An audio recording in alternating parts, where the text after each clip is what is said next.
I'll start. Three of you mentioned the timeline that states have.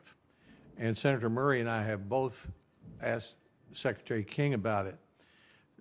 Dr. Pruitt, let me be specific about it.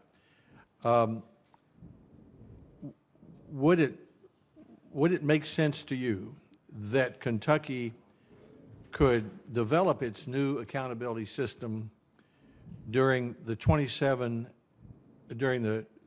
17-18 school year, the next school year, the one coming up, and then begin to identify new schools in the following school year, which would be 18-19.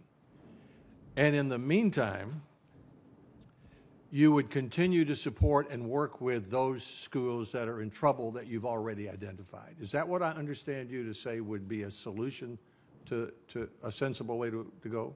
Yes, sir, absolutely. We would, of course, our schools that have already been struggling, we would not leave them out on a lurch. We would definitely continue to support them.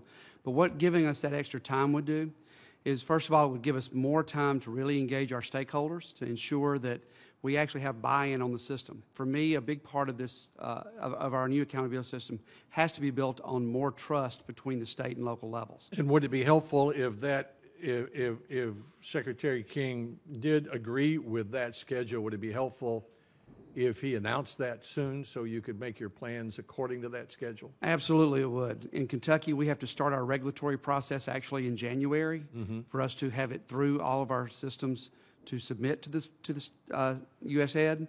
So if he would announce it right now, it would mean that we would have more flexibility in our timeline.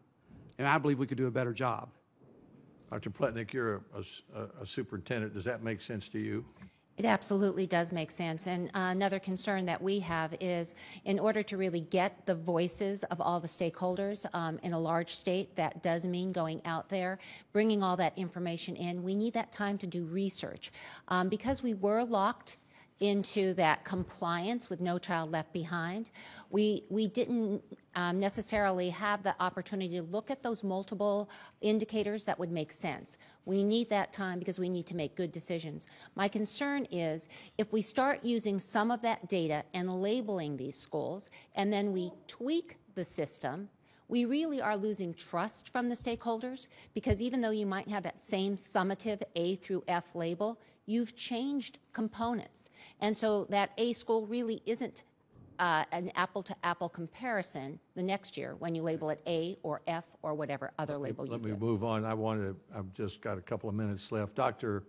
Darling-Hammond, you've talked about California and other states that are using this opportunity to which I would hope they would. I mean, this is an unusual opportunity law, which may set the policy for 10 or 15 years. It means every state will be developing new plans, which won't need to be changed unless they make major plans. Though this should be a period of great innovation and excitement and enthusiasm, school by school and district by district. Is it your thought that a too short a timeline would discourage that? And what would you think of the schedule that I just described with Dr. Pruitt? You know, if the schedule makes perfect sense, too short of timeline both means you'll make worse decisions about the structure and the data in the accountability system and lose the stakeholder input. I know our state board is meeting this week, and there were hundreds of people there giving commentary. They're trying to model the way the data would look to identify schools. The time is needed to do a good job.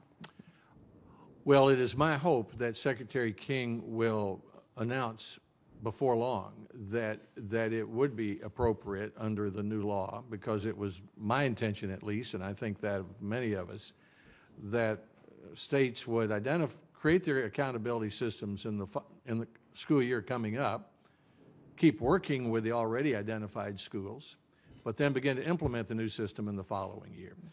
Now, I have about 30 seconds left. Dr. Plotnick, in about 5 different places in the law, we try to make clear that the U.S. Department of Education cannot tell Arizona what its academic standards should be. We changed the word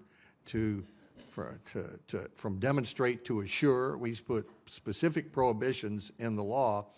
Is the way you read this new regulation, do you believe that the U.S. Secretary of Education could decide to reject Arizona's academic standards if he chose to? I believe that is the way that I would interpret it, and my fear is others would as well. So this debate, whether that was the intent or not, this debate could start again over Common Core when we're just starting to move forward and really look at our standards and improve them. Yeah. Do you read anything in the law that suggests that the U.S. Secretary of Education ought to be able to tell Arizona what its academic standards should be? I did not, and as Arizona, we did not, so we started the work on reviewing and revising standards so that they would better reflect what our state's needs were. Thank you very much.